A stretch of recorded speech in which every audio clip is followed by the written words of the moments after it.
ایک تو پاس رہنے والے، دوسرے تمہارے دوست، احباب، ساتھی، دینی ساتھی،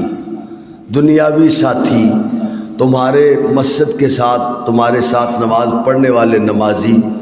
دوست، احباب، محلے دار،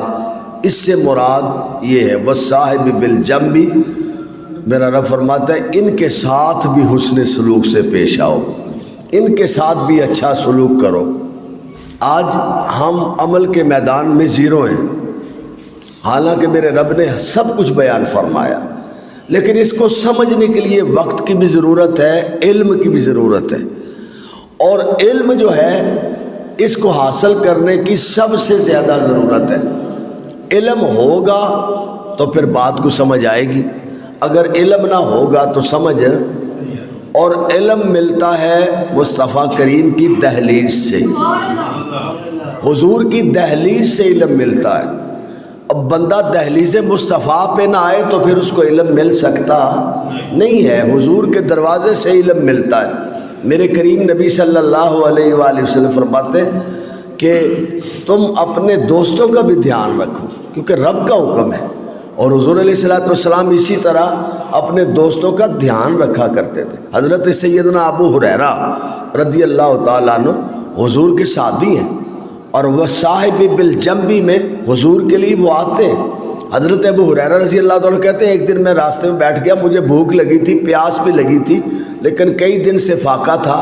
تو میں نے کہا چلو چوراہے میں راستے میں بیٹھتا ہوں، کوئی گزرے گا مجھے کوئی کھانے کی دعوت دے گا، کوئی صلح مارے گا تو میں کھانا کھا لوں گا۔ تو حضرت ابو ہریرہ رضی اللہ تعالیٰ کہتے ہیں حضرت ابو بکر آئے، مجھ سے پوچھا سناؤ ابو ہریرہ کیا حال ہے، پاس سے گزر گئے۔ پھر حضرت فاروق اعظم بھی آئے، مجھ سے پوچھا، حال وال پوچھا، لیکن پوچھ کے چلے گئے۔ لیکن پھر وہ ہستی آئی، وہ شخصیت آئی جو دلوں کے حالات کو جانتی ہے،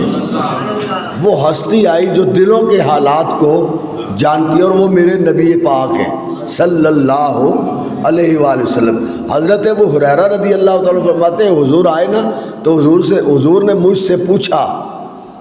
کہ ابو ہریرہ کیا حال ہے، تو حضور نے جب مجھ سے پوچھا نا کیا حال ہے تو حضور نے میری چہرے کی طرف بھی دیکھ لیا، حالانکہ میں سوچ ہی رہا تھا میرے بھائی ابو بکر آئے ہیں پوچھ کے چلے گئے، بھائی عمر آئے وہ بھی پوچھ کے چلے گئے، لیکن اب دلوں کے حالات کو جاننے والا آیا ہے، طبیب اعظم آیا ہے، رؤوف و رحیم آیا ہے، اللہ کا محبوب آیا ہے۔ تو حضور نے پوچھا ابو ہریرہ کیا حال ہے، کہا حضور ٹھیک ہوں، لیکن حضور علیہ السلام نے دیکھا نا چہرے کی طرف تو کہا ابو ہریرہ تمہیں تو بھوک بھی لگی ہوئی ہے، تو حضور نے پھر چھوڑا نہیں۔ دو صاحب تو گزر چکے تھے، خیال نہیں ہوا، لیکن یہ تو دلوں کے حالات کو جاننے والے محبوب تھے، بازو پکڑ کے اٹھایا، کہا ابو ہریرہ آ میں تیری بھوک کا کچھ انتظام کرتا ہوں۔ یعنی کہ دھیان کرنا، توجہ کرنا، خیال کرنا، میرے ساتھی کو، میرے دینی ساتھی کو، میرے دوست کو، میرے نمازی کو، میرے ہمسائے کو، میرے بھائی کو کسی شے کی ضرورت تو نہیں ہے،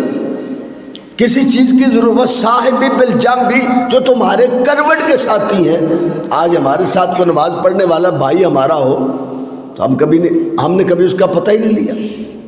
بھئی آج وہ ہفتہ ہو گیا نماز پڑھنے کے نہیں آتا، کیوں نہیں آتا وہ؟ حالانکہ پتہ لینا چاہیے، خبر گیری ہونی چاہیے، لیکن یہاں مسائل اور بھی ہیں کہ اگر کوئی خبر گیری لیتا ہے تو بندہ سمجھتا ہے شاید پتہ نہیں نہ جانے یہ میرے پیچھے کیوں پڑ گیا، اس کو کیا مجھ سے لالچ ہے، حالانکہ یہ دین سے دوری ہے۔ اگر کسی نمازی بھائی کا خبر گیری، اس کو پتہ لینا، اس کی خبر گیری کرنے کے لیے جائے تو کسی کو محسوس یا بوجھ محسوس نہیں کرنا چاہیے، بلکہ خوش ہونا چاہیے کہ یہ تو قرآن کی اس آیت پہ عمل کرنے کے لیے نکلا ہوا ہے۔